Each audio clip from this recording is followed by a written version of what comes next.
Jackson Martinez had survived 17 hostile first contacts, negotiated trade agreements with 6 different species, and once talked down a Krillian war fleet from glassing an entire colony. But nothing in his diplomatic training had prepared him for the moment Princess Orla of the Veltheran Empire decided. He was her destined Matal because he'd smiled at her. It happened during the inaugural Human Veltheran Summit on the neutral station Epsilon. Prime Jackson stood in the crystalline hall, surrounded by dignitaries whose bioluminescent skin pulsed with complex emotional patterns he was still learning to read. The Veltherans were a formidable species, 7 feet tall, with iridescent scales that shifted through the visible spectrum, 3-jointed limbs that moved with unsettling grace, and neural clusters capable of processing information at speeds that made human computers look like abacuses. Orla entered the chamber with an entourage of guards whose electromagnetic shields hummed at frequencies just below human hearing. She wore ceremonial armor that incorporated living metallar,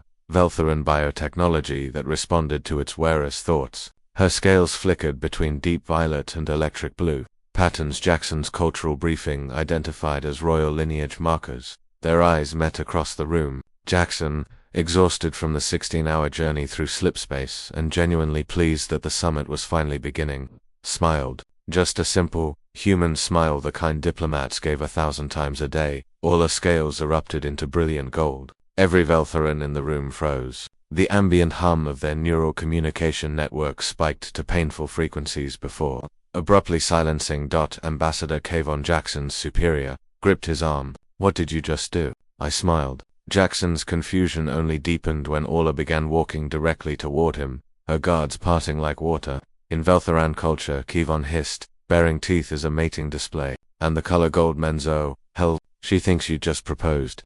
Before Jackson could process this information, Orla stood before him. Up close, he could see the intricate patterns in her scales, each one a microscopic marvel of biological engineering. Her 3-sectioned fingers to her thumbs and a central toward his face with surprising gentleness. "You honor me with your bold declaration," she said in perfectly modulated English, though her vocal structure created harmonic overtones that made the words resonate in his chest. "I accept your proposal, Jackson Martinez. Our union will bridge to civilizations. Your Highness, I think there's been a misunderstanding. The quantum resonance patterns don't lie." Orla's hand hovered near his temple. "May I?" Kayvon nodded urgently. Refusing physical contact would be an insult the Alliance couldn't afford. Jackson held still as Orla's fingers touched his forehead. He felt a peculiar tingling as her field interfaced with his nervous system, a sensation like static electricity, mixed with the feeling of someone else's thoughts brushing against his own. "Fascinating," Orla murmured. "Your neural pathways are so linear, yet there's an elegant simplicity to your thought patterns."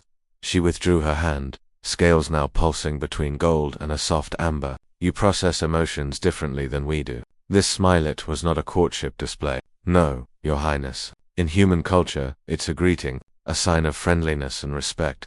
Jackson watched calculations run behind Orla's large, compound eyes. The Veltherans were renowned for their analytical minds, capable of processing multiple probability streams simultaneously. He could almost see her recalculating the social interaction. "I see." Her scales shifted through several colors Jackson didn't recognize. "Then I have committed an error. Our xenanthropology department will require significant updates."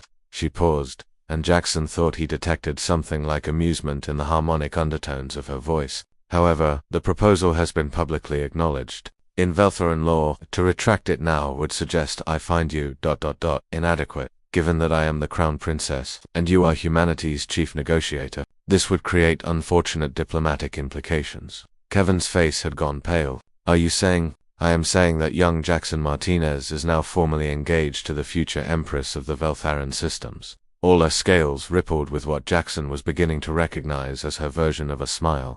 "Unless he wishes to insult both me and my entire species." "This is insane," Jackson muttered.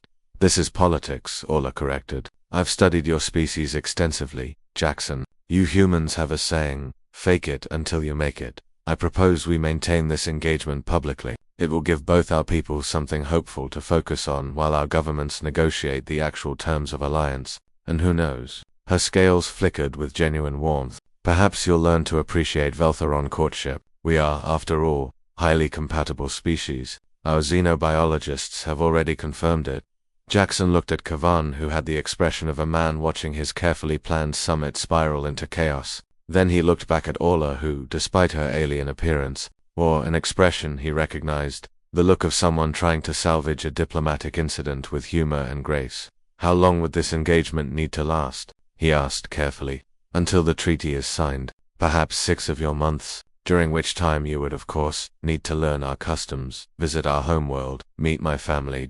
Or, the scales sparkled with mischief. It won't be so terrible. I'm told I'm considered quite attractive by Veltheran standards. You're beautiful by any standards," Jackson said honestly. Then immediately regretted it when her scales blazed gold again. "Careful, future husband," Orla said, harmonic laughter in her voice. "Or I might think you're actually courting me." As she led him toward the assembled dignitaries to formally announce their engagement, Jackson reflected that diplomatic training really needed to include a section on accidentally proposing to alien princesses. Behind them, he heard Kavan already composing the report to Earth. "First contact protocols require immediate revision. Also, request wedding planner with xenocultural specialization. Will explain